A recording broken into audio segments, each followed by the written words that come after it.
कांग्रेस सरकार के खिलाफ गुजरात में लगातार आंदोलन बढ़ते ही जा रहे थे।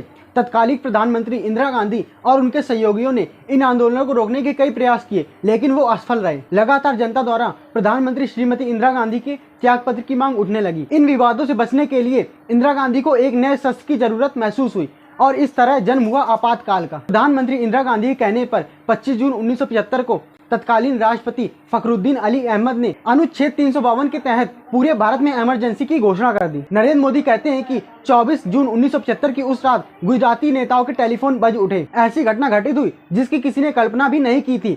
सरकार इतना कठोर कदम उठा सकती है, ये किसी को उम्मीद भी नहीं थी। नरेंद्र मोदी को दिल्ली से फोन पर मैसेज आ रहे थे, जेपी गिरफ्तार, मोरारजी भाई को पकड़ लिया गया है, आरएसएस कार्यालय को खाली करके जल्दी से फाइलें सुरक्षित जगह भेज दी जाएं। प्रधानमंत्री इंदिरा गांधी के रेडियो पर इमरजेंसी का भाषण देने से पहले ही सारे मैसेज ट्रांसफर हो चुके थे। 30 जून को आरएसएस के सरसंघ संचालक बाला साहब देवव्रत की गिरफ्तारी से संघ पर प्रतिबंध लगना तय हो चुका था। नरेंद्र मोदी ने फोन पर पूछताछ की तो पता चला कि आरएसएस की 25 संस्थाओं पर प्रतिबंध लगा दिया गया है। यहाँ पर मीसा एक्ट इम्पोर्टेंट है। मीसा का full name maintenance of internal security act है। जून 1975 में लगाए गए मीसा एक्ट के तहत विपक्ष के तमाम नेताओं, पूर्व प्रधानमंत्री अटल बिहारी वाजपेयी से लेकर लालू यादव और नीतीश कुमार को भी जेल में डाल दिया गया। मीसा और DIR के तहत लगभग 1 लाख लोगों को गिरफ्तार किया गया। इन कानून के तहत लोगों को प्रताड़ित किया जाता था, उनकी संपत्ति छीन ली जाती थी और न्यायालयों में भी बंदियों की कोई सुनवाई नहीं होती थी। मीसा एक्ट के तहत बिहार के पूर्व मुख्यमंत्री लालू यादव भी जेल में रहे,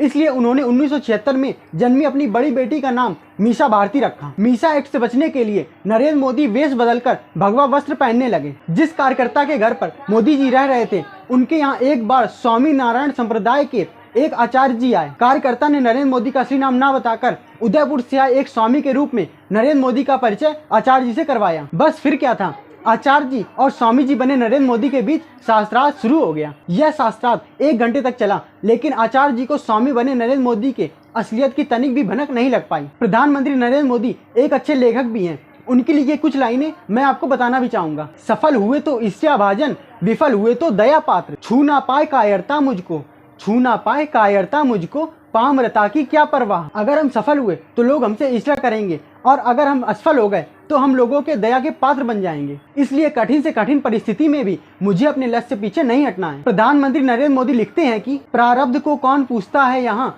मैं चुनौतियाँ झेलने वाला मनुष्य हूँ। मैं उधार का तेज नहीं लेता, मैं उधार का तेज नहीं लेता, मैं स्वयं जलता हुआ फानस हूँ। हारने वाले को कोई नहीं पूछता, इसलिए मैं चुनौती के लिए हमेशा तैयार रहता हूँ। मेरा ये तेज किसी से उधार लिया हुआ नहीं है, मैं तो स्वयं ही तेजवान हूँ। नरेंद्र मोदी को 1986 में एक ऐसे दल की जिम्मेदारी सौंपी गई जिसके पीछे एक स्वप्न और एक लक्ष्य का उद्देश्य था। भाजपा का गठन 6 अप्रैल 1980 को कोटला मैदान नई दिल्ली के कार्यकर्ता अधिवेशन में किया गया। भाजपा के प्रथम अध्यक्ष अटल बिहारी वाजपेयी थे।